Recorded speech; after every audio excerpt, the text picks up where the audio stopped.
আসসালামু আলাইকুম প্রিয় দর্শক, অন্য মঞ্চের আলাপ চাইতায় আপনাদের সকলকে আমন্ত্রণ জানাচ্ছি। নমস্কার দর্শক, আপনারা ইউনুসের জন্য প্রার্থনা করুন। ইউনুস যেন শান্তি মতো বিদায় নিতে পারে পৃথিবী থেকে। যমুনায় গেছিলেন ওয়াকারুজ্জামান। ওয়াকারুজ্জামানকে ইউনুস বলেন, আমি যদি এই অবস্থা জানতাম 18 মাস আগে, তাহলে আমি এই ক্ষমতা হাতে নিতাম না, আমি এইটা পাপ নাম করতাম না। আমি এখানে হাত দিয়ে হাত পুড়িয়েছি। আপনি আমায় বলেছিলেন আপনি আমায় সর্বোত্তভাবে সর্বাত্মক সাহায্য করবেন, কিন্তু মাঝে আপনি আমার থেকে বিচ্ছিন্ন হয়ে যান। তখন ওয়াকারুজ্জামান বলেন, স্যার, আমি কিন্তু আপনার থেকে আমি বিচ্ছিন্ন হইনি, বিচ্ছিন্ন আপনি আমায় করেছেন। মাঝে মাঝে লোক আপনাকে ভুল বুঝিয়েছে, বিশেষ করে খলিলুর রহমান, তাকে নিয়োগ করে আপনি যে বার্তা আমার প্রতি পাঠিয়েছেন তাতে আমি কিছুটা ক্ষোভ প্রকাশ করেছিলাম। তখন ইউনুস বলেন যে আপনার তো আমার কাছে এসে আমরা বলা উচিত ছিল। ওয়াকার বলেন, আমি তো 3বার আপনাকে জানিয়েছিলাম আমার আপত্তির কথা, এবং করিডোরের ব্যাপারে আমি তো আমার আপত্তির কথা আপনাকে জানিয়েছিলাম। আপনি তখন তো আমার কথা শোনেননি স্যার, ফলে আপনি যে আমায় একাধারে দোষ দিতে পারেন না। তারপর ইউনুস বলেন যে ওয়াকার সাহেব, যা হয়ে গেছে হয়ে গেছে, একে অপরকে দোষারোপ করে লাভ নেই। আমরা যে যার নিজের পথে এখন চলতে শুরু করেছি। আপনার প্রতি আমার শুভেচ্ছা রইল। আমি তো চললাম, জানি না আল্লাহ আমার কপালে কি লিখে রেখে দিয়েছে। বলে তিনি একদম দু চোখ দিয়ে তার অঝরে জল পড়তে লেগে যায়। আপনাদের দুঃখ আসতে পারে, কিন্তু আমার দুঃখ আসছে না, কারণ এই কান্না কিন্তু কুমিরের চোখের জল কিন্তু একরকম। ফলে ওই কান্না দেখে কিন্তু আপনারা কেউ ভুলবেন না। ওয়াকার কিন্তু ভুলে গেছেন। ওয়াকার ছুটে গিয়ে ইউনুস সাহেবকে একেবারে জড়িয়ে ধরেন। স্যার, আপনি অস্থির হবেন না, আপনি সুস্থির হয়ে বসুন। এক গ্লাস জল এগিয়ে দেন, জল ফিরিয়ে দেন ইউনুস। আমার জল লাগবে না। এতদিন আমি সমাজের জন্য করে গিয়েছি, যতদিন বেঁচে থাকবো আমি সমাজের জন্য করে যাব। আমি যা করেছি দেশের জন্য করেছি। ওয়াকার বলেন, আলবাত, আপনি দেশের জন্য করেছেন, আপনি সমাজের জন্য করেছেন। ইতিহাস আপনাকে মনে রাখবে, ইতিহাস বিচার করবে যে আপনি কতটা ঠিক করেছিলেন, কতটা ভুল করেছিলেন। আজকে হয়তো মানুষ আপনাকে চিনতে পারছে না, কিন্তু একদিন আপনাকে আমাকে ইতিহাস বিচার করবে যে আমরা ঠিক করেছিলাম না আমরা ভুল করেছিলাম। এই কথোপকথন চলে প্রায় 45 মিনিট। চা পড়ে ঠান্ডা হয়ে যায়, দ্বিতীয়বার চা আসে, সেটাও ঠান্ডা হয়ে যায়। আবেগে থর কম্পন, মানে হাত কাঁপতে কাঁপতে চায়ের তো ওয়াকারের হাত থেকে চায়ের প্লেটই পড়ে গেল মাঝে কার্পেটের উপরেতে। এত আবেগ ঘন পরিবেশ ছিল। এই যে পুরো নাটকটা হয়েছে, এই পুরো নাটকের সময় কিন্তু ওখানে 8 জন প্রেস উইংসের লোকজন ছিলেন। তার মধ্যে আমারও 2-1 জন চেনাশুনো আছেন। তারা আমার এই যে পোস্টটা দেওয়ার পর তারা হঠাৎ আমায় ফোন করে আমায় এই খবরটি দিয়েছেন, জানেন আজকে এই এই এই এই হয়েছে। আমার সে কি কথা, তাহলে তো আগের খবরটা ড্রপ করতে হয়, ড্রপ করে তো এই খবরটা দিতে হবে, এটা তো আরো গুরুত্বপূর্ণ। কারণ একে অপরের থেকে বিদায় নিচ্ছে। এই চির বিদায়ের আগে যে বিদায়ের সুর যমুনায় বেজে উঠছে, সেই সুরের সুরধ্বনি যদি আমার কণ্ঠ মারফত আপনাদের কাছে পৌঁছে না দিতে পারি, তাহলে তো আমার জন্মই বৃথা। আমি কেন এতদিন ইউনুসের পেছনে লেগে থাকলাম? ইউনুসের পেছনে এতদিন লেগে থেকে আমি যা করেছি তার ফল তো আপনাদেরকে শোনাতেই হবে। ফলে আগের স্টোরিকে ড্রপ করে দিয়েছি, ওটা কাল দেব। জানবেন ওটা আজকে স্টোরি করা, কিন্তু কালকে আমি দেব। কিন্তু এই মানে কথোপকথন যদি আপনাদের সামনে তুলে না ধরতে পারি, তাহলে এই আমার 18 মাসে যে আমার যে কর্মকাণ্ড, আমার যে কষ্ট, আমার যে বকে যাওয়া, কত হাজার ঘন্টা যে আমি বকে গেছি এই ইউনুসকে তাড়ানোর জন্য, এখন এই 45 মিনিটের যদি 5 মিনিট আপনাদের শোনাতে না পারি, তাহলে তো আমার জীবনটাই বৃথা মশাই। আমি কি করব এই জীবন নিয়ে? ইউনুসের ওই ছবি তো আমি আর দেখতে পেলাম না, আর ছবি ছাপাও হবে না, কারণ প্রেস নিউজকে কিন্তু ইউনুস কড়া করে বলে দিয়েছেন যে আর যাই হোক, এই উনি বিদায় একটা দেখা হয়েছে, হ্যাঁ, তো এইটা ছাড়া অন্য কোনো কিছু কিন্তু বেরোবে না, যা হয়েছে এখানে এর মধ্যেই থাক। কিন্তু ফুটো ফাটা তো থাকে। লক্ষিন্দরের ঘরে কিন্তু সাপ ঢুকে গিয়েছিল, আমাদেরও ওরকম দু একটা ফাঁক ফোকর রয়েছে, যেখান থেকে খবরাখবর সুর সুর সুর সুর করে বেরিয়ে আসে। এখন এই কুমিরের কান্না, আল্লাহর পথে আমি চলেছি, আমি জানি না আমার কি হবে, আমার কপালে কি লেখা আছে। তবে আমি যদি জানতাম, আল্লাহর কসম, আমি কিন্তু এই পথে পা বাড়াতাম না। আজ তার বোধোদয় হয়েছে নাকি এটা সদ্গতি, তা বলতে আমি পারবো না, কিন্তু তার রিয়েলাইজেশন একটা হচ্ছে। কিন্তু তিনি ডক্টর ইউনুস, ফলে এমন একটা রাস্তা আবার বার করার চেষ্টা করবেন যেখান থেকে তিনি ফাঁক ফকর গলে হয়তো রাষ্ট্রপতি হওয়ার জন্য কিছু একটা রাস্তা বাস্তা বার করতে পারেন। ফলে এই যে কান্নার ব্যাপারটি, সেটি আপনাদের চোখে জল এনে দিলেও আমার বিন্দুমাত্র কষ্ট হচ্ছে না, কারণ আমি ভবিষ্যতের দিকে তাকিয়ে আছি। এ বেটা কিন্তু শোধরাবে না, এ কিন্তু হচ্ছে সারমেয় লেজ, একে 100 বছর পাইপের মধ্যে ফেলে রেখে দিয়ে চাপা দিয়ে রাখুন, যখন বের করবেন দেখবে টেরাই রয়েছে। এ হচ্ছে সেই জিনিস। এ দেহত্যাগ না করলে পদত্যাগ তো করতে হয়েছে, কিন্তু ওর মানে মানে দেশত্যাগ ওকে করতে দেওয়া যাবে না, দেশত্যাগ ওকে করতে দেওয়া যাবে না। আপনারা সবাই সজাগ থাকুন, ইউনুস যেন দেশত্যাগ না করতে পারে। এমনি তার দেশত্যাগের নিষেধাজ্ঞা আসছে, যতক্ষণ না আসছে ততক্ষণ পর্যন্ত পুক করে পালিয়ে যেতে পারে, কিন্তু পাখি ফুরুত হতে বেশি সময় লাগে না। ফলে আপনাদেরও খুব সচেষ্ট এবং সতর্ক হয়ে থাকতে হবে ইউনুস সম্পর্কে। ইউনুসের প্রত্যেকটা পদক্ষেপ আপনারা নজরে রাখবেন। ইউনুস কিন্তু এত সহজে কিন্তু ছাড়ার পাত্র নয়, আমি যতটুকু বুঝেছি ওকে। ও কিন্তু শেষ পর্যন্ত লড়াই চালিয়ে যাবে যাতে সরকারে কোনোভাবে উনি টিকে যান, কারণ জানেন আমি যদি সরকারে টিকে না থাকতে পারি, তাহলে আমার এই যে ওই তৎকালীন যে ব্যাংক, ওই ঢপের চপ ব্যাংকটা রয়েছে না, গ্রামীণ ব্যাংক, ওর প্রত্যেকটা ইট খুলে নেবে, কারণ 32 নম্বরের ইটগুলো আমি খুলে নিয়েছি। আমার প্রত্যেকটা ব্যাংকের ইট প্রত্যেকটা খুলে নেবে, তখন আমি ভিখারি হয়ে যাব। আর যদি আমি জেলে ঢুকে যাই, আর যদি ফাঁসিতে চলে যাই, তাহলে তো আল্লাহর কাছে আমি চলে যাব। হে ভগবান, তুমি ইউনুসকে দেখো, তুমি ইউনুসের প্রতি একটু ক্ষমা সুন্দর দৃষ্টিতে দেখো। আপনারা ইউনুসের জন্য প্রার্থনা করুন, ইউনুস যেন শান্তি মতো বিদায় নিতে পারে পৃথিবী থেকে, আর যেন কোনো উটকাচালির মধ্যে ইউনুস না যায়। সবাই ভালো থাকবেন। মাসুদ ভাই, এইটা নিয়ে দেখবেন যে তারেক জিয়া একটা কথাও বলবে না, উনি মুখে কুলু পেটে বসে থাকবেন, কিন্তু ওনার দলের কিছু কিছু নেতারা দিয়া বলাবেন শেখ হাসিনাকে ফেরত দেন, শেখ হাসিনাকে নিয়ে আসবো, কালকে ফাঁসি দিব। রাজনীতির মাঠে এইটা চলবে। তলে তলে তারেক জিয়া কিন্তু কুলু পাটবেন।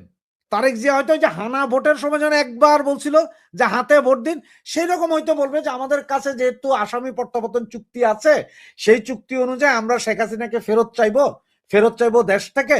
হয়তো নরেন্দ্র মোদীর সাথে যেদিন বৈঠক হয় সেদিনও বলবেন যে ওনাকে তো একটা বিচার হয়েছে, ফেরত দেন। ওরা হয়তো বলবে ওই বিচার তো সঠিক ছিল না, ওগুলো সব বাতিল করেন, নতুন করে বিচার করেন। কাহিনী এই জায়গায় হবে। যুদ্ধান্দেহী মনোভাব যে ফেরত দিতেই হবে, না হলে আমি কামানের গোলা দাগাইয়া দিব, সেনাবাহিনী ভারতে পাঠাই দিয়া তুলে নিয়ে আসবো, ওগুলা করবেন না। ওগুলা করবে হচ্ছে যে মাঠের ওই যে নয়ন ময়ন জাতীয় নেতা যারা আছে না, তারা বলবে। কারণ কি জানেন, ওই যে এখনো তো ওই যে জামাত এনসিপির একটা প্রেশার আছে। তারেক যতক্ষণ মাটিতে পা, মানে উনি যখন দেখবেন যে ওনার মাটিতে যতক্ষণ পর্যন্ত ওনার পায়ের নিচে মাটি শক্ত না হবে, ততক্ষণ পর্যন্ত উনি একটু একটু বললো, পুরোপুরি বলবে না। আর এই জঙ্গি গোষ্ঠীরে দমানোর জন্য উনি এখন ওনার দলের অন্য নেতাদের দিয়ে বলানোর চেষ্টা করবেন যে তোমরা এগুলা বলো, একটা ভাইব তৈরি করে রাখো, আমরা 6 মাস 1 বছরের ভেতরে আগে পায়ের তলার মাটি ঠিক করি। 220 আসনে আসছেন, মন্ত্রী পরিষদ গঠন, এমপিদের ইয়ে করা, এগুলা, এরপরে আপনার এই যে জুলাই সনদ কি করবে না করবে, এগুলা নিয়েই দেখবেন যে আপনার ব্যস্ত রাখবে। সুতরাং ওই শেখ হাসিনাকে আইনা ফাঁসি দাও, ওই করো সেই করো, এগুলো হবে না। ভারতের সাথে উনি তলে তলে চুক্তি করবেন, উপরে ভারত বিরোধিতা করবেন। অতীতেও ভারতের সাথে বিএনপির সম্পর্ক খুব একটা খারাপ ছিল না। ধরেন আওয়ামী লীগ সময়ে যেটা 100% ছিল, সেটা বিএনপির সময়ে 80-85 ভেতরে ছিল। কিছু কিছু ঘটনায় হয়তো হয়েছে এই সেই, তারপরও ছিল। তো আমার মনে হয় যে তারেক রহমান একটা জিনিস ভালোই উপলব্ধি করেন, যে ভারতের সাথে সম্পর্ক খারাপ করে দেশ চালানো সম্ভব না, আর কিছু দেশ চালানো সম্ভব না। কারণ উনি তো দেশ চালাইতে হবে। এখন ধরেন এই মুহূর্তে যে অবস্থা, যে তলানিতে পৌঁছে গেছে, বা যে অবস্থা, আমরা কোনো দিকের কোনো কিছুই ঠিক নেই, সে অবস্থা উনি ভারতের সাথে সম্পর্ক উন্নয়নের চেষ্টা করবেন। আর সেটার প্রথম কাজটা যেটা হবে আমার মনে হয় কি জানেন, তারেক রহমান ক্ষমতা নেওয়ার পরপরই হয়তো ভারত সফরে যাবেন, নরেন্দ্র মোদীর সাথে দেখা করবেন, 2-4-5টা চুক্তিও করে আসবেন উনি। আর তার মধ্যে সর্বপ্রথম হচ্ছে গঙ্গা চুক্তি, যেটা ছিল আওয়ামী লীগ সরকার যেটা করেছিল, সেটা যদিও শেষ হয়ে যাচ্ছে, সেই চুক্তিটাকে আবার পুনর্বহালের চেষ্টা উনি করবেন। দ্বিতীয়ত, যেহেতু বাংলাদেশ এই মুহূর্তে গত 18 মাসে এত অবস্থা খারাপ হয়েছে যে খাদ্য নিরাপত্তা বলতে আমাদের কিছু নেই, এই খাদ্য নিরাপত্তাটা যাতে ঠিক থাকে, সেই জিনিসটাই উনি চেষ্টা করবেন, যে ভারত যাতে রপ্তানি বন্ধ না করে, মোটামুটি ক্রেডিট লাইনটা আবার চালু করে, বিদ্যুৎ সেক্টরটা যাতে বন্ধ না করে, এই চেষ্টাটা উনি সর্বাত্মক করবেন। কারণ দেশের মানুষকে কিন্তু জবাব দিতে হবে। কারণ কি জানেন, আজকে যখন তারেক জিয়া খুব ভালো করে জানেন, কালকে যদি মানুষ চালের দাম 50 টাকা থেকে 80 টাকায় খায়, তখনই কবে যে আগেই ভালো ছিলাম, শেখ হাসিনা ঠিক ছিল। বিদ্যুৎ যদি লোডশেডিং 2 ঘন্টার জায়গায় 5 ঘন্টা হয়, কইব যে শেখ হাসিনাই ভালো ছিল। উনি এটা জানেন, গত 18 মাসে যেটা ঘটছে এটা উনি ভালোই উপলব্ধি করেন। উনি না করলে ওনার নেতারা উপলব্ধি করেন, এটা ভালো করে জানেন। আর দ্বিতীয় হচ্ছে যে এই মুহূর্তে আমাদের কোনো বিদেশি সহযোগিতা এই মুহূর্তে নাই। IMF এর লোন বন্ধ, অমুক বন্ধ, তমুক বন্ধ, ইনভেস্ট নাই। এই মুহূর্তে উনি ভারতের সাথে আরেকটা কাজ করবেন, যেটা হচ্ছে যে ভারত সরকার, এটা ভারত সরকার না, পৃথিবীর বিভিন্ন দেশের সরকার বিভিন্ন দেশকে এইড করার জন্য একটা বাজেট রাখে। কারো কারো 2 বিলিয়ন, 5 বিলিয়ন, 10 বিলিয়নও থাকে এক এক দেশে, যেন আমেরিকাও এইড করে। তেমনি ভারত সরকার 50% কমাইলো। এইবারও সম্ভবত ওদের বাজেটে বাংলাদেশের জন্য একটা বরাদ্দ আছে। তারেক জিয়া হয়তো চেষ্টা করবেন যে সেই বরাদ্দটা অতি দ্রুত ঢুকানোর জন্য দেশে। কারণ সামনে রমজান মাস, এই রমজান মাসে একটা বিচ্ছিরি অবস্থার সৃষ্টি করার চেষ্টা করবে। ওই যে আপনাকে বললাম যে এখন রমজান মাস আসতেছে, রমজান মাসে আমাদের দেশে দ্রব্যমূল্যের ঊর্ধ্বগতি হয়, আমাদের ম্যাক্সিমাম জিনিসই আসে ভারত থেকে। সুতরাং ভারতের সাথে সম্পর্ক উন্নয়ন করে এই আপনার যে খাদ্যপণ্যর এই চ্যানেলটাকে উনি পরিপূর্ণ ঠিক করবেন। মানে আটা, ময়দা, লবণ, তেল যা লাগে সব আনাবেন উনি, কোনো কিছুই বাদ দিবেন না। একটা ক্রেডিট লাইন আছে $2 বিলিয়ন, যেটা আমরা এখন মাল নিব, আমরা পরে পরিশোধ করব। ভারত সরকারের সাথে একটা ইয়ে আছে, যেমন আপনার ওই যে ইয়ে আছে আকুর দেনা, যেমন 3 মাস পর পর পরিশোধ করতে হয়, সেম ওই রকম। এই চ্যানেলটাকে উনি আবার ঠিক করবেন যে ভাই আসুক, এই জিনিসগুলো আল্লাহর রাস্তায় দেন, বন্ধ করেন না। কারণ আমি নতুন আসছি, দেশ ধ্বংস, অর্থনীতি ধ্বংস, আমার চালাইতে হলে আপনাদের সহযোগিতা দরকার। সেই সহযোগিতা উনি ভারতের কাছে চাইবেন, আর ভারত করবে। কারণ ভারতের সাথে সরকারের গ্যাঞ্জাম হয়, কিন্তু ভারতের সাথে বাংলাদেশের জনগণের গ্যাঞ্জাম নাই। পাবলিক মরুক, এটা ভারত সরকার চাইবে না এবং চায়ও না এর আগেও। তো এই জিনিসগুলো আসবে। এছাড়াও আমাদের এই যে গার্মেন্টস পণ্য বা অনেক কিছু আছে, এগুলো যাতে চলে সেই ব্যবস্থাটা ওনারা চাইবেন। যেগুলো আমাদের যে ট্রানজিট বাতিল করে দিয়েছে, এগুলো যাতে আসে, এইটাও ওনারা চাইবেন, তারেক জিয়া চাইবেন। এইটি হচ্ছে যে মূল কাহিনী। মূল হচ্ছে যে প্রথমে আপনার খাদ্য নিরাপত্তা রেডি করবে, যে খাদ্যের নিরাপত্তায় রমজান মাস পরবর্তী 2-3 মাস যাতে খাদ্য নিয়ে কোনো কাউ না বাজে, যাতে কোনো বিশৃঙ্খলা না হয়, সেটার জন্য এখন ভারতের দ্বারস্থ হবেন। এটা হচ্ছে মূল কাহিনী। ওই যে 5 জন কালকে জয় বাংলা স্লোগান দিয়ে জাতীয় সঙ্গীত গেয়ে তারা যে পতাকা উত্তোলন করলেন, এই যে আজকে একজন বললেন তিনি আওয়ামী লীগের আমলে বঞ্চিত ছিলেন, কিন্তু আজকে তিনি গিয়েছিলেন আকম কামাল তারপর সমাজ বিজ্ঞানে ঢাকা বিশ্ববিদ্যালয়, তিনি আজকে 32 নম্বরে গিয়ে, এদের আপনি কিভাবে কিনবেন? কি করে কিনবেন শেখ ফরিদকে? আমি তো কোনো এজেন্ডা নিয়ে কাজ করি না, আপনি আমাকে কিভাবে কিনবেন? সম্ভব না। এরকম বহু মানুষ আছে যারা এজেন্ডা বিহীন কাজ করে মুক্তিযুদ্ধের পক্ষে। সাধারণ জনগণকে কিভাবে কিনবেন? আমাকে সাধারণ জনগণ যে জীবনে আওয়ামী লীগের অফিসে যায়নি, সে বলেছে শেখ হাসিনার জন্য সে দোয়া করে, সে জানে আমি ভাববাদী মানুষ না, আমার কাছে এগুলো বলে, কারণ তারা তো শেখ হাসিনার কাছে যাইতে পারে না। তারা মনে করে আমার সাথে শেখ হাসিনার যোগাযোগ আছে, তাই আমার কাছে বলে। তারা 5 বেলা ভাত খাইতো রিক্সাওয়ালারা, এখন খাইতে পারে না, কারণ তারা পরিশ্রম করার জন্য 5 বেলা খায়, নিজের কামাই করা খাবার। দোকানগুলো, ফুটপাতের দোকানগুলোকে জিজ্ঞেস করেন তারা কয়বার খাইতো। এখন মৌলবীর 5 বেলা ভাত পায় না, মৌলবীরে দোয়া করে কিনা যায় না, কারণ মৌলবীরা খুব হারামি হয়ে থাকে, কারণ এরা পেয়ারা পাকিস্তানি। এরা পাকিস্তান যদি বিষ দেয় তাও বলবো আলহামদুলিল্লাহ, আর শেখ হাসিনা যদি অমৃত আইনা দেয় বলবে নাউজুবিল্লাহ। তারপর আমার 560টা মসজিদ।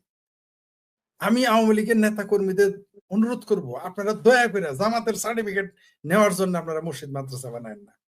ধর্মীয় কারণে যদি বানান সেটা আলাদা কথা। আপনাদের জামাত কোনোদিনই আপনাদের ভালোবাসতে পারে না, কোনোদিনই বাসতে পারে না, প্রশ্নই আসে না। কারণ একজন উত্তর মেরু একজন দক্ষিণ মেরু, কোনোদিনই 2 পোল একসাথে হবে না। এই 2 পোল কোনোদিনই এক হবে না, সম্ভব না। এটা রড পান্নায় পিঠে পিঠে পাকাবেন। আপনারা জামাত হয়ে যেতে পারবেন, জামাত কোনোদিন আওয়ামী লীগ হবে না, এটা মনে রাখেন। আপনারা যদি তাদের জন্য বেহেশত লিখে দেন, তারপরও আপনাদেরকে তারা মানবে, সেটা অন্য প্রসঙ্গ। আপনি যেটা লিখেছেন কারাগারে হত্যা, এটা করতেই পারে, কারণ তাদের তো জামাতের তো অভ্যাস আছে 14 ডিসেম্বর ঘটানোর। অন্তিম সবল তো ইউনিস দিবে, এটাই স্বাভাবিক। আমরা তার সিমটমও দেখতে পাচ্ছি, তবে অতনালি আদেশের না। আপনি দেখেছেন 24 ঘন্টা পার না হইতে আমার ভাবির পোলারা কিন্তু দৌড়ের উপরে। তিনি চিকটা চিকরি 17 মাস আওয়ামী লীগের লোক জেলে নির্যাতন, জেলের বাইরে নির্যাতন, আদালতে নির্যাতন, ঘরে নির্যাতন, সব জায়গায় নির্যাতন। তারপরে তারা কিন্তু বলে না আমরা কই যাব, না খেয়ে আছে তাও বলে না কই যাব। আর আমার ভাবির পোলারা ওয়েস্টিনে গেম রাজহাঁস, পাতিহাঁস, পেতিহাঁস এগুলা খাওয়ার পরেও বলে আমরা কই যাব। কোথায় যাবা মানে? তোমাদের যাইতে দিলে না, তোমরা যাবা বাবা। কোথায় যাবা তোমরা? শ্বশুর বাড়ি যাবা? মনে করছো শ্বশুরের বিচারপতি বানাইছ, শ্বশুরের চাকরি দিছ, তোমরা আমরা ছেড়ে দিব? অতনালি আদেশে না। বাংলাদেশের জনগণ, ওই যে আমাদের আওয়ামী লীগের নেতারা ছেড়ে দিতে পারে তোমাদের, কিন্তু বাংলাদেশের জনগণ তোমাদের ছাড়বে না। কারণ বাংলাদেশের জনগণের 5 বেলার খাবার 3 বেলায় আনছো, কৃষকের শ্রমিকের খাবার, মৌলবীদের খাবারও 3 বেলায় আনছো। আর যারা 3 বেলা খাইতো তারা এখন 2 বেলা খায়। আরে নতুন জামাইরে দাওয়াত দিত আগে ঘন ঘন, সে দাওয়াত দিতে হয় না। হাস্যকর হলো এটা কিন্তু সত্যি স্যার। তো এই হচ্ছে দেশের অবস্থা। তো মেটিকুলাস ডিজাইন তাকে করতে দেন, কিন্তু বাংলাদেশ আওয়ামী লীগ এবং মুক্তিযুদ্ধের পক্ষে যারা, তারা কিন্তু একেবারে এক একজন স্টোনের মতো, পাথরের মতো এরা দাঁড়িয়ে আছে। এরা কখনো নুয়ে যাবে না, ভেঙে আপনি গুঁড়া করে ক্র্যাশ করে দিতে পারেন, কিন্তু এরা কখনো নুয়াবে না। তার প্রমাণ পেয়েছেন। ভাবির পোলারা এখন চিৎকার করা শুরু করছে আমরা কোথায় যাব। ভাবির পোলারা বলতেছে নরেন্দ্র মোদী এলে আমরা মাইনে নিব না। মনে হয় যে নরেন্দ্র মোদীজি আমার ভাবির পোলাদের শাশুড়িরে খামসা দিছিল। আমার ভাবির কথা বললাম, আমার ইজ্জত চলে যাবে। ভাবির পোলা শাশুড়িদের, মনে হয় আমার ভাবির পোলা শাশুড়িদের খামসা মারছে, নরেন্দ্র মোদীকে আসতে দিবে না। কিন্তু তাদের পাকিস্তানের নেতারা আসলে সমস্যা নেই, 30 লক্ষ হত্যাকারী বাংলাদেশে আসলে সমস্যা নাই। কিন্তু ওই ভারতের নেতা আসলে সমস্যা, যারা 19,000 সৈন্য আমাদের দেশের জন্য বলিদান দিয়েছে মুক্তিযুদ্ধে, যারা আমাদের দেশের মুক্তিযোদ্ধাদের ট্রেনিং দিয়েছে, অস্ত্র দিয়েছে, 1 কোটি মানুষকে খাদ্য দিয়েছে, এগুলো তাদের জন্য খুব খারাপ। আমার ভাবির পোলাদের জন্য খুব ভালো লাগে পাকিস্তানকে। এরা দেখবেন 2 দিন পর পর পাকিস্তান যায় আর আফগানিস্তান যায়, এটা খুব ভালো। এই হচ্ছে আমাদের দেশের অবস্থা। আজকে আমার ভাবির পোলারা যে প্ল্যান, আপনি দেখেন মঙ্গলবারে তো সম্ভবত শপথ গ্রহণ করবে সকল প্রহসনের নির্বাচন। আপনি ঠিকই বলেছেন স্যার, যে একটা প্রহসনের নির্বাচন হলেও এর একটা ভালো দিক আছে, যে অন্তত ডক্টর ইউনূসকে আসসালামু আলাইকুম বা ওয়ালাইকুম সালাম বলা গেছে। এখন মঙ্গলবারের পর বুধবার থেকে দেখবেন আমার ভাবির পোলারা দৌড়াদৌড়ি শুরু করবে। যদিও আমি শুনলাম যে আমার আরেক ভাবির পোলা নাহিদ নাকি ফাহিদ আর বাসায় নাকি তারেক রহমান দেখা করতে গেছে, জামাতের সেই সাদা শকুনের সাথে দেখা করতে গেছে তারেক রহমান। ওইটা তিনি কেন গেছে জানেন? বিএনপি নিচু নামতে নামতে নামতে নিচু হইতে হইতে মাথা ঠিক, কারণ দেখেন না আপনি পাটোয়ারির মতো 2 দিনের বৈরাগী মির্জা আব্বাসের হুমকি দেয়, আপনি দেখেন নাই? তো বিএনপি এই মঙ্গলবার পার হইতে দেন, দুধ কা দুধ পানি কা পানি হয়ে যাবে, দেখবেন কিভাবে বুধবার সকাল থেকে দৌড়ানি শুরু হয়। নিশ্চিত থাকেন, এটা আমি দায়িত্ব নিয়ে বললাম। আমার ভাবির পোলাদের চেহারা এখন দেখতেছেন না? আগে এখন আঙ্গুল ফুরের মতো টক টক টক টক করতো, এখন কিন্তু পুরো আমার মতো চেহারা হয়ে গেছে। আমার মতো না, আমার চেয়েও খারাপ হয়ে গেছে। আলী রিয়াজ তো আমি আমি আমার ভালো, ধন্যবাদ মনে করে দেওয়ার জন্য। আমি কিন্তু বুঝে উঠতে পারি আলী রিয়াজটা কে, সে তো ভোটও দেয় নাই। আচ্ছা, আমি একটা জিনিস বুঝি না, যে লোকটা এই দেশের নাগরিক না, এই দেশে ভোট দেয় না, সেই লোক এসে আমাদের সংবিধান ঠিক করে। বাংলাদেশে তারেক রহমানের আত্মহত্যা করা উচিত, বিএনপি আওয়ামী লীগ সব নেতা বামপন্থী সবার আত্মহত্যা করা উচিত, এই দেশে বুদ্ধিজীবী তারা আত্মহত্যা করা উচিত, এই দেশে যারা বুদ্ধিজীবী তারা আত্মহত্যা করা উচিত। একটা ভিনদেশী নাগরিক এসে আমাদের আমাদের সংবিধান আবার সেজে গেছে, সে কোথাকার কে, সে এসে আমাদের কথা বলবে। আবার তিনি মাপ চায়, কার কাছে মাপ চায়? তারা মাপ চাইতে বলছে কে, তারা আসতে বলছে কে, এটা নিয়ে আসলো কে? আপনি দেখেন আজকে কমরেড সামাদ একটা চমৎকার কথা বলেছে। মানে আমি একটা লাইভে ছিলাম, সেখানে শিরোনাম দিয়েছিল যে উপদেষ্টারা পালাচ্ছে। কমরেড সামাদ বলেন এরা পালাচ্ছে না তো, এরা মিশন নিয়ে এসেছিল। বললে যে সোমালিয়ার পাইরেটসরা যেমন শিপে চলে যায়, জাহাজ নিয়ে বেরোয় যায় মিশনে, বাংলাদেশের সেনাবাহিনী যেমন মিশনে যায়, বাংলাদেশের লোকজন যেমন বিদেশে চাকরি করতে আবার ফিরে আসে, এরা তো ব্যবসা করতে আসছিল, ব্যবসা করে চলে যাচ্ছে, এরা পালিয়ে যাচ্ছে বলেন কেন? এটাই ঠিক, এরা মিশন নিয়ে এসেছিল। সেই মিশনটা হচ্ছে মুক্তিযুদ্ধকে ধ্বংস করা, মুক্তিযুদ্ধের চেতনা ধ্বংস করা, বাংলাদেশটাকে ধ্বংস করা, বন্দর ধ্বংস করা, বাংলাদেশের অর্থনৈতিক অবকাঠামোকে ধ্বংস করে দেওয়া, বাংলাদেশের গণতন্ত্রকে আহ মানে একেবারে পঙ্গু করে দেওয়া, বাংলাদেশের শিক্ষাকে ধ্বংস করা মিশন নিয়ে তারা এসেছিল। এখন তারা চলে যাচ্ছে। নইলে আলী রিয়াজ, আচ্ছা ধরে নেন আমরা চারি ভাই, আমাদের জমি জমানে ঝগড়া, আমরা যা ইচ্ছা তাই করবো, আমরা জমি কেউ বেশি নিব, কেউ কম নিব, কেউ নিব না, কারো দিব না, আমাদের ব্যাপার। কিন্তু ওই থালি রিয়াজ এসে যদি সালিশ করে, তাহলে তো আমাদের গলায় দড়ি দেওয়া উচিত। থালি রিয়াজকে যারা এনেছিলেন, আমি তো থালি রিয়াজের চেয়ে তাদের বেশি দায়ী করব, আর যারা থালি রিয়াজকে হ্যাঁ ভোট দিয়ে মেনে নিয়েছেন তাদের দায়ী করবো। আপনারা কি কোনো বুঝায় হ্যাঁ ভোটে গিয়েছিলেন? তারেক রহমান বুঝলাম বাগে পড়েছিল, ভাবির পোলারা তাকে কেসকি কলে ফেলেছিল, রাজি হয়েছে। তবে একটা জিনিস বলে রাখি, মঙ্গলবার বুধবার সকাল থেকে কিন্তু তারেক রহমানের চেহারা চরিত্র সব কিন্তু পাল্টে যাবে। আমার ভাবি পোলারা এটা বুঝতেইছেই না যে রাজনৈতিক রাজনৈতিক পথটা যে কত পিচ্ছিল, এরা এটা জানেই না, এরা এটা বুঝেও না। এরা বুধবার থেকে দেখতে পারবে। স্কিপ বান্দির পোলারা যখন জমিদারি পেয়ে গেছে, নিজের জমিদার মনে করতেছে, তখন তারা ধরাকে সরাগান করতেছে। এখন যা ইচ্ছা তাই বলবে। নরেন্দ্র মোদী যে কি ওটা তো জানে তারেক রহমান, নরেন্দ্র মোদী যে কি ওটা তো জানে জামাতের আমির, নরেন্দ্র মোদী যে কি ওটা জানে পাকিস্তানের প্রধানমন্ত্রী, নরেন্দ্র মোদী যে কি ওটা জানে আমেরিকার প্রেসিডেন্ট, নরেন্দ্র মোদী যে কি ওটা জানে পুতিন, নরেন্দ্র মোদী যে কি ওটা জানে দুবাইয়ের সুলতান, সৌদি আরবের বাদশাহ, ইরানের খোমেনিরাও জানে যে নরেন্দ্র মোদী কি। এখন এখন এই কেসকি বান্দির পোলা কেমনে বুঝবো?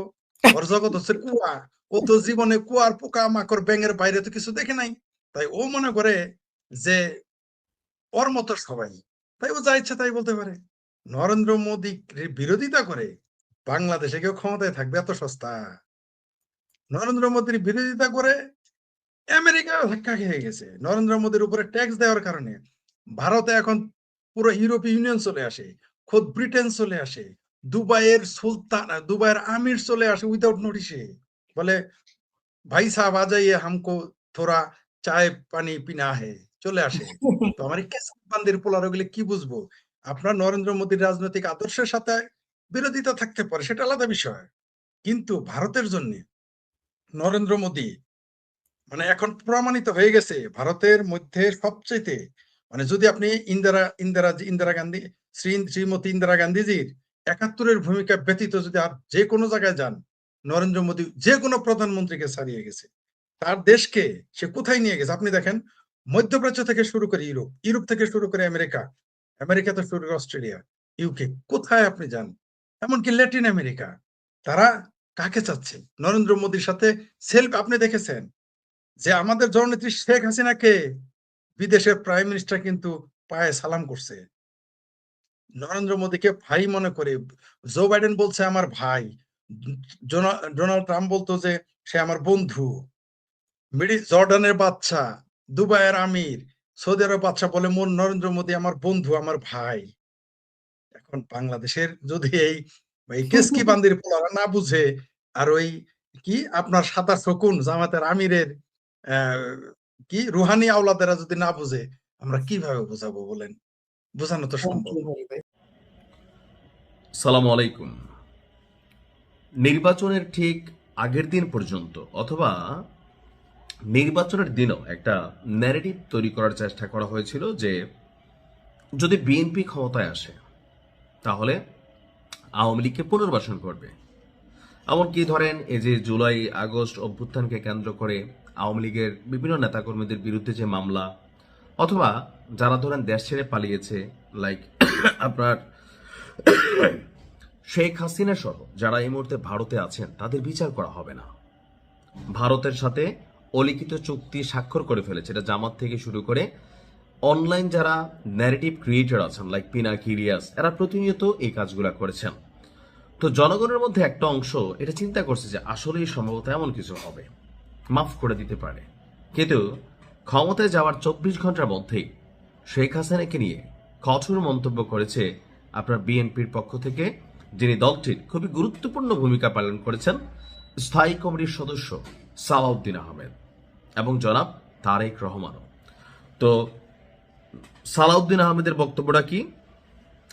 ক্ষমতাচ্যুত প্রধানমন্ত্রী শেখ হাসিনাকে বিচারের মুখোমুখি করতে ভারতের কাছে আনুষ্ঠানিকভাবে যে ভারত বাংলাদেশ প্রত্যর্পণের চুক্তি আছে সেই চুক্তি অনুযায়ী তারা অনুরোধ করবে, অর্থাৎ বিএনপি সরকার ভারতের কাছে শেখ হাসিনাকে ওই বন্দি বিনিময় চুক্তি হিসেবে ফেরত চাইবে।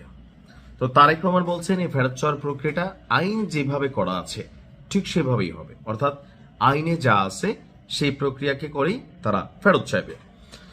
আর গতকালকে আজকেই আমি যখন নিউজটি করছি, রাজধানীর গুলশানে বিএনপি চেয়ারপারসনের রাজনৈতিক কার্যালয়ের সামনে সাংবাদিকদের সাথে আলাপকালে এই কথা জানিয়েছেন জনাব সালাউদ্দিন আহমেদ। তিনি বলছেন যে আমরা আইন অনুযায়ী শেখ হাসিনার যে প্রত্যর্পণের দাবি সেটা আমরা জানাবো।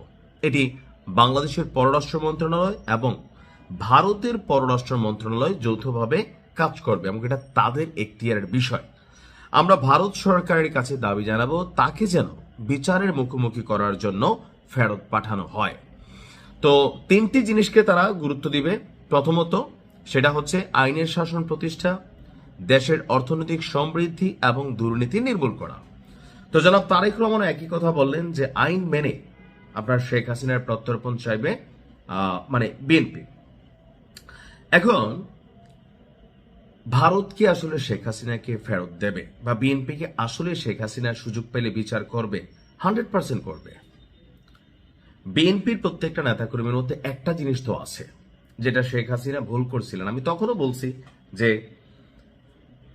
এই দিন না আরো দিন আসবে, আর ওই দিনগুলোতে আমরা যখন কথা বলতাম তখন কি হইতো যে কাউন্টার করা হইতো, প্রশাসনিকভাবে হ্যারাসমেন্ট করা হইতো, বাড়িতে পুলিশ যেত। ভাই সত্যি কথা, তখন কোন জিনিসটা বুঝাইতাম যে দেখেন এই যে কাজগুলা করতেছেন এইটা কিন্তু বিএনপির প্রত্যেকটা নেতাকর্মী তাদের অন্তরে লাগতেছে যে বেগম খালেদা জিয়ার গ্রেপ্তার করা, ছোট্ট 2 কোটি টাকার একটা মামলার ইস্যুতে ওনাকে জেলে রাখা বা চিকিৎসার ইস্যুতে বিদেশ যাইতে না দেওয়া, এই বিষয়গুলা বিএনপির যে কোনো মানুষ যারা দল নিয়ে এত বেশি মাথা ঘামায় না তারাও মাথা ঘামাবে। কখনো আপনাদের জন্য এরকম বাটে আসলে, সুযোগ আসলে বিএনপি আপনাদের বিরুদ্ধে অবস্থান নেবে, সেটাই তো বাস্তবতা। তো আজকের দিনে যদি বিএনপি সুযোগ পায় শেখ হাসিনাকে ঠিকই জেল খাটাবে, এটাতে কোনো ভুল নাই। কেন ভুল নাই? ওই যে মায়ের ইস্যু, জনাব তারেক রহমানের কাছে তার মায়ের যে ইস্যু, অথবা ধরেন তিনি দীর্ঘদিন দেশে আসতে পারেন নাই, তো সবকিছু মিলিয়ে আওয়ামী লীগকে যদি বিচারের সুযোগ হয়, বিশেষ করে শেখ হাসিনা, ওবায়দুল কাদের, এরকম আরো বেশ কয়েকজন, যেমন লুৎফুজ্জামান বাবর, দীর্ঘ জীবন তিনি কারাবরণে পড়ে গেছিলেন, তাই না? তো এরকম আওয়ামী লীগেরও অনেক বড় বড় ক্যারেক্টার আছে যাদেরকে বিএনপি প্রত্যর্পণ চুক্তিতে আনতে পারলে 100% এরা ক্ষমতায় থাকাকালীন বিএনপি ক্ষমতা দেখেন, তারা জামিন পাবে না। তবে মির্জা ফখরুল ইসলামের বিষয়টা আলাদা, এরকম অনেকে জামিন পাইছেন, গ্রেপ্তার হয়েছেন, রিজভী সাহেবও, সেটা আলাদা। তবে শেখ হাসিনার বিচার করবে বিএনপি, এটাতে কোনো ভুল নাই। ভালো থাকুন, আসসালাম।